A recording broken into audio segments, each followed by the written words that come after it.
gaming industry is super hot, we all see and hear about it. But what do you need to know when your company is not a gaming company? We've got you now on Thinking Out Loud.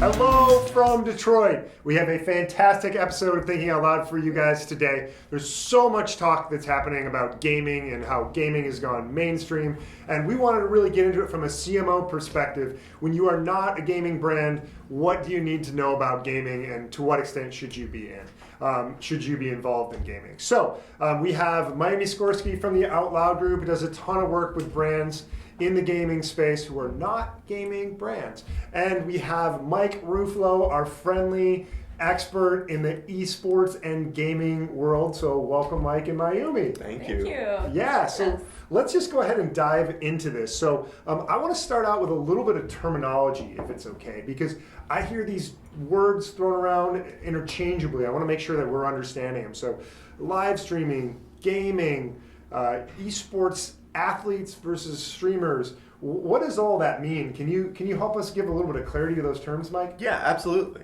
So I think one of the ways to think about it that's really helpful is in the frame of traditional sports. So, gaming is people sitting in front of their console or their PC playing the game that they love. And the way that I see that comparable to sports is some kids playing soccer outside or playing basketball outside at the local court. And then eSports is taking that and taking it to the professional level, making professional competition. And you could see that as like the NHL or the NFL or the NBA. People who are playing at peak competition for prize pool, for a salary, against other people of similar skill levels. And so that's what eSports is. And then the more entertaining element of it is what I would consider like the Harlem Globetrotters. They're there to have fun, to entertain people. They're not there playing basketball. Exactly. Not really competitive. Exactly. And live streaming is ultimately the medium that most of this is watched through.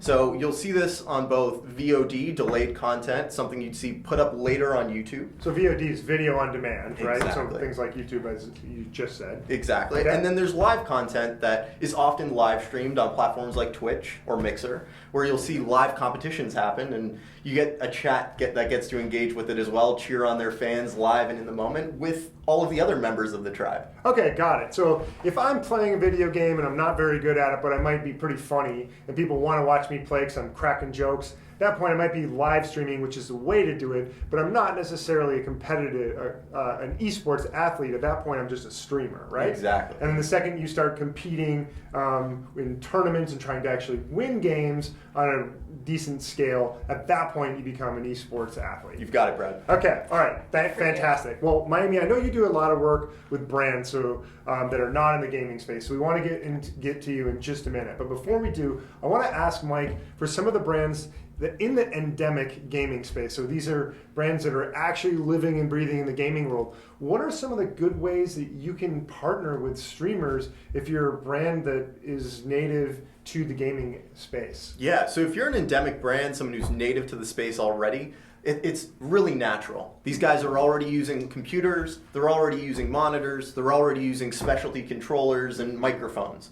These are all things that you could easily sponsor, give to in kind, create some type of sponsorship gift. And that makes it really easy. It's something they use every day. It's very clear that they use it. It's very natural. For brands that are close but not exactly part of the industry, the ways that you can do it is be a part of their streaming routine, be a part of their lifestyle, and incorporate themselves as close to the person as possible. So is there someone in that endemic space is there a brand or a streamer for that matter that you think has really nailed it, that's doing a great job being able to connect an endemic gaming brand to someone in the esports or streaming world? Yeah, well, I think Red Bull does a fantastic job of taking themselves from an extreme sports brand, or as close to it as possible, to now being an esports brand. And they've done that through sponsoring tournaments, sponsoring athletes, getting involved in the ecosystem on multiple different levels in multiple different areas, and doing things to help create entertainment, create value for not only the people in it, but for the people watching. Right, and what's the benefit to the brand? And maybe this is a question for you, Mayumi. So when you're a non-endemic brand now sponsoring these folks in the gaming industry. What's the upside to you? Because you don't want to sell video games necessarily. Yeah, I mean, I think like Mike was saying, it's all about really finding that connection with the community. I think a brand that's doing this really well is Grubhub. So obviously, I mean, all these guys are out there streaming for hours, like 14 hours. When I first learned that, I was like, what? How are they streaming for 14 hours? 14 hours a day is a long time. Yeah, Can't say they don't work hard, guys. Yeah, no, they do. They do a lot, and they're sitting there for a long time. So getting food delivered to them is such a natural connection, right? So Sure. it's not really, it's something that fits in naturally into their lifestyle, into the community. Their audience is really going to love that as well. So I think by finding that connection there where it makes sense is super important. And these guys have really highly engaged audiences. They have really strong influence.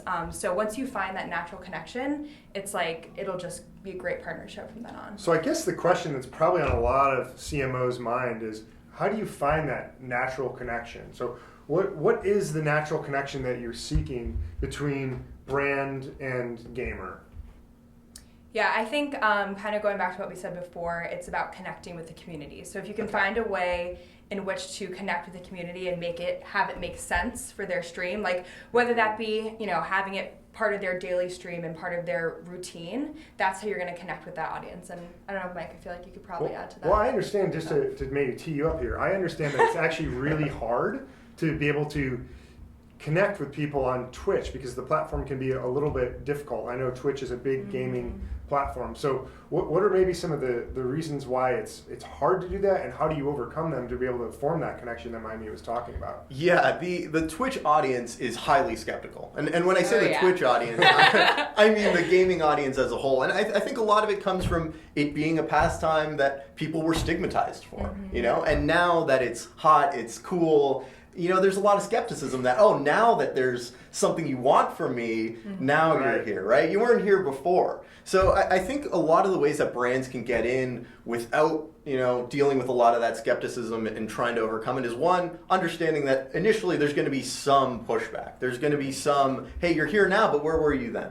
But I think the other side of it to really help get over that is investing long term and showing that you're not just dipping your toe in the water, that you're there and you mean to contribute and you see value in eSports, not just at the bottom level ROI that's definitely there, but also because this is a community that's really exciting and engaging and doing really new, interesting things and paving new roads. And I think to build off of that too, I mean, Mike mentioned Red Bull before, and if you notice, he didn't just say, they're just sponsoring this one person, right? It's like they're sponsoring players, they're sponsoring tournaments, they're sponsoring teams, whatever it may be, they're doing the whole thing. So I think that's really important to show their commitment. Yeah, so that's an interesting observation. So there's multiple ways, if I'm a brand, I can get into the gaming space. So I can sponsor an individual streamer, right? Which is, we've talked about some of the folks already, like, hey, if you're a competitive athlete or you're just funny, I can sponsor you there.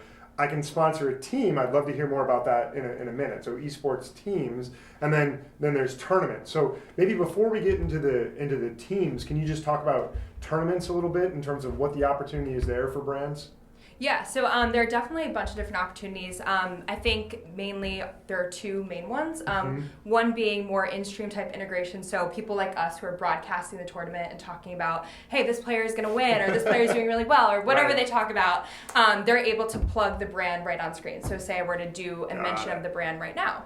Another way is they actually have commercial spots as well. And I think this is a great way for brands who are a little bit nervous about it, still trying to figure it out. It's something that they're used to, running a commercial. And it's the same thing as watching like the NBA championship and having your commercial run, right? So maybe not quite as big yet. Yeah, well, how big are these tournaments? I remember in college we had a Sega Genesis, tournament at my hallway at Michigan State, and there was like 20 of us. So how big are these tournaments? What's the scale that marketers can expect?